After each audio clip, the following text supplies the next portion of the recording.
Hello students, let us continue the chapter of history, chapter 2, from the trade to territory. Let us start chapter from page number 18. The civil services had to pass the competitive examination which was called the ICS examination, means Indian Civil Service Examination. But Indians were barred to appear in this examination because in 1793 a rule was made that no Indian would be eligible for post carrying 500 और above as salary, कि किसी भी Indians को इस post के लिए वो eligible नहीं है और ना ही 500 सैलरी से ऊपर उनको सैलरी दी जाएगी. They were also not allowed to get any judicial and engineering posts. The Indians were considered inferior to the British people. Indians को हमेशा ब्रिटिश पीपल के अकॉर्डिंग inferior considered किया जाता था. But slowly and gradually it began to be felt that Indians could be trained to run the administration on the lines of British civil servant. धीरे धीरे Indians को British civil servant के administration hold के लिए trained किया जाने लगा. Indians were quite hard working, efficient and honest. To train the people on these lines the college of Fort William was started at Calcutta in 1801 and another college was started at in London. The name of this college was East India College, but as the competitions were held only in England, very few Indians could compete for this post. But competition center जो था वो England में ही रखा गया कि exam देने के लिए, कॉम्पिटिटिव एग्ज़ाम के लिए इंग्लैंड जाना पड़ेगा, जिससे कि कुछ ही भारतीय लोग थे जो इस पोस्ट को compete कर पाते. Next topic, the army. The army, which was the second important factor of the British rule in India, also played a major role in expansion of the British rule in India. It protected the company from its European rivals such as the Dutch, the French और the Portuguese. जो army थी वो company को protect करती थी दूसरी European rivals से, दूसरी कंपनी से, such as Dutch, the French और the Portuguese. It also conquered the territories of the native rulers. It crushed the rebels whenever they raised their heads. Army कोई भी यदि उनके खिलाफ आवाज़ उठा था तो उनको ख़त्म कर दिया जाता था. There was a great disparity between the salaries of the Indian and European soldiers. Indian soldiers और यूरोपियन सोल्जर्स की सैलरी में भी बहुत डिफरेंस था. The maximum pay given to them was ₹300 per month. उनको मैक्सिमम सैलरी जो थी वो 300 पे की जाती थी. The highest post in the army which was given to Indian was that of a subedar. Indians को जो हाइएस्ट पोस्ट दी जाती थी आर्मी में वो थी सूबेदार की post. But as a strategy the company could not avoid the discrimination against the Indian and therefore it always debarred them from the high post. हमेशा ही इंडियंस को हायर पोस्ट के लिए जो है इन्फीरियर ही काउंट किया जाता था. These factors became responsible for the revolt of the 1857 against the company, जिसका रिजल्ट ये हुआ कि 1857 में फर्स्ट रिवोल्ट हुआ कंपनी के against. Next topic, the police. The police whose aim was to establish law and order in the state after conquering.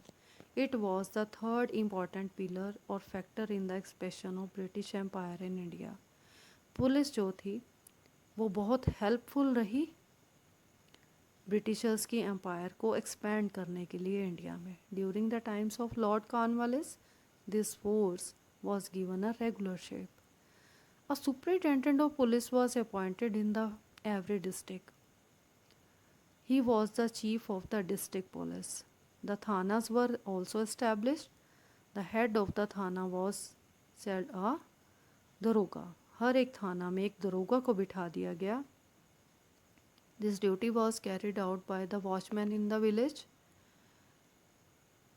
So, the aim of the police was to maintain law and order in the district. It helped the English government in suppressing the national spirit amongst the people. As in the army, discrimination was practiced against the Indians in the police of judicial service as well. Next topic Next topic, judicial service. Warren Hastings, the first Governor General, introduced several administrative reforms, notably in the sphere of justice. From 1772, a new system of justice was established. Each district was to have two courts. Her district में two courts जो है बना दी गई, a criminal court and a civil court. Maulvis and Hindu Pandits interpreted Indian's law for the European district collectors who presides over civil court. Hindu और मौलवी पंडित European district collector के साथ preside किए गए जो सिविल कोर्ट को होल्ड करता था. The criminal courts were still under a qazi and muftis. जो क्रिमिनल कोर्ट थी वो काजी और मफिस के अंडर थी, but under the supervision of the collector. Next page number 19. A major problem was that the Brahmin Pandit gave different interpretations of local laws based on the different schools of धर्म shastras.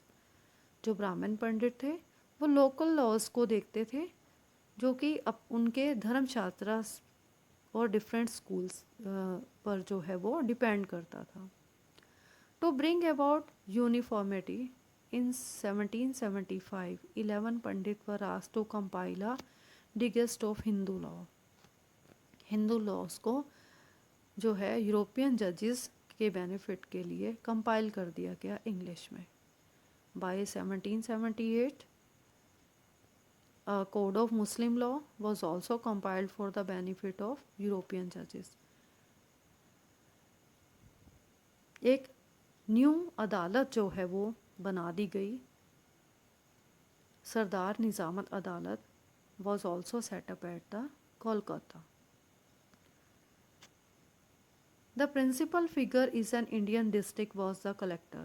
As the title suggested, his main job, उसकी main job क्या थी, was to collect revenue and taxes and maintain law and order in his district with the help of judges, police officers and darogas. Next topic, methods of expansion of English territories in India. कि English companies ने क्या methods follow किए अपनी territories को India में expand करने के लिए.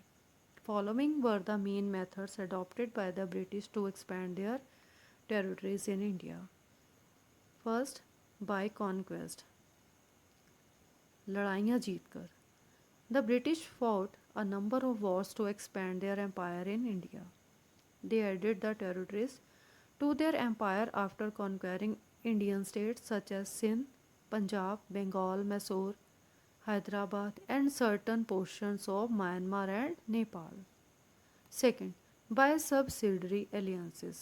Means subsidiary alliances क्या थी? A system of alliance introduced by the British Governor General Wellesley through which the British came to control the affair of the Indian states. Means Indian states जो native rulers थे उनसे उनकी power को भी अपने hold में कर लेना. Entering into the alliance without actually annexing them, कि ये नहीं है कि ज़रूरी उनको वॉर करके ही हराया जा सके. Lord Wellesley adopted the system of subsidiary alliance with the purpose of controlling the native powers under the subsidiary alliance. Next, Indian rulers were not allowed to have their independent armed forces. Indian rulers की अपनी कोई अब independent force नहीं थी. They were to be protected by the company. उनको उनके राज्यों को कंपनी ही जो है वो प्रोटेक्ट करती थी. बट हैड टू पे फॉर द सब्सिडरी फोर्सेस. लेकिन उसके लिए भी उनको पे करना पड़ता था कि कंपनी उनको प्रोटेक्ट कर रही है. That the company was suppose to maintain for the purpose of his protection. Next point, Indian rulers has to keen a British resident. अब क्या था, इंडियन रूलर्स के अगेंस्ट उन्होंने अपने ब्रिटिश रेजिडेंट बना ली थी. With the passage of time these resident started interfering in the internal affair. Her territory में, हर Indian rulers के राज्य में अब ब्रिटिश अपनी जो है परमानेंट रहने की जगह बना रहे थे. धीरे धीरे वो उनके इंटरनल अफेयर्स में भी इंटरफेयर करते. If the rulers fail to make the payment, यदि कोई इंडियन रूलर पेमेंट देने में डिले हो जाता या नहीं दे पाता, then part of the territory was taken away as penalty. तब क्या होता था कि उनके राज्य का एक हिस्सा वो अपने होल्ड में कर लेते थे. कौन? British companies. The Nizam of Hyderabad was the first to enter into this alliances. पहली बार हैदराबाद निज़ाम जो थी इस तरीके से कंपनी के होल्ड में आई. Tipu Sultan of Mysore refuse to accept it. लेकिन टीपू सुल्तान जो मैसूर का राजा था, उसने ये चीज़ मानने से इनकार कर दिया. But after the British victory in the fourth Anglo Mysore war, Mysore was forced to become a subsidiary ally. Later the Maratha ruler Bajirao II also accepted subsidiary alliance in the Treaty of Basin. क्योंकि वो कुछ ऐसे revenue, कुछ ऐसी payments थी जो company को नहीं पे कर पाए और उनको अपनी टेरिटरी का हिस्सा जो है, अपने राज्य का हिस्सा जो है वो ब्रिटिश कंपनी को देना पड़ा. Next page, page number 20. By the doctrine of lapse. The doctrine of lapse was introduced by Lord Dalhousie. नीचे बॉक्स में दिया हुआ है. What is the meaning of doctrine of lapse? The policy introduced by Dalhousie, according to which the state of an issueless, कि यदि कोई Indian राजा के घर में कोई संतान नहीं है, ठीक है, issueless ruler would automatically pass over the English company. उसका जो राज्य है उसके मरने के बाद ऑटोमेटिकली ही किसमें मर्ज हो जाएगा? ब्रिटिश टेरिटरी में. Under this system if an Indian ruler did not have his own real son. इस सिस्टम के अकॉर्डिंग ये रखा गया कि यदि किसी इंडियन रूलर के पास उसका रियल सन नहीं है, उसका असली बेटा नहीं है, he could not adopt the son of his relative. वो अपने किसी रिश्तेदार का बेटा भी अडॉप्ट नहीं कर सकता without the sanction of the governor general, बिना गवर्नर जनरल की परमिशन के. Thus the Indian rulers of such states became helpless before the company. अब इंडियन रूलर्स जो थे जिनके अपने बेटा संतान नहीं था, वो हेल्पलेस थे कंपनी के आगे. After the death of the ruler, next page है page number 21. After the death of the ruler his kingdom use to be annex to the English territory. उसकी मौत के बाद, मीन्स इंडियन रूलर की मौत के बाद, जिसके पास उसका रियल सन नहीं है, उसका राज्य जो है वो इन इंग्लिश टेरिटरीज में जो है अनेक्स्ड हो जाएगा. As the permission to adopt a heir had been refused by Governor General.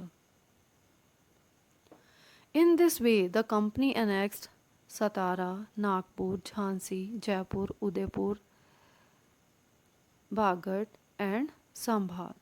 ये एरियाज़ जो है, इन यहाँ के रूलर्स के पास एक उनका असली बेटा नहीं था, रियल सन, तो उनको अपने राज्यों को ऑटोमेटिकली ही मरने के बाद उनके राज्य जो हैं इंग्लिश टेरिटरी में मर्ज हो गए. Fourth point, alleged misgovernment. Some Indian states were annexed on the false pretext of the misgovernment. The British would allege that there was bad administration and the Indian rulers was not uh, competent to rule properly. On this excuse, they would annex his kingdom as they did in case of Oudh. कुछ rulers ऐसे थे India में जो अच्छे तरीके से administration को नहीं संभाल पा रहे थे, तो वो एरियाज़ भी, वो इंडियन रूलर्स के राज्य भी ब्रिटिश लोगों ने ऑटोमेटिकली ही अपने होल्ड में कर लिए, अपनी टेरिटरीज में उनको मर्ज कर लिया. So students, we have completed the chapter. Hope all of you have understood the chapter. Read thoroughly all the pages of this chapter, page number 10 to 21.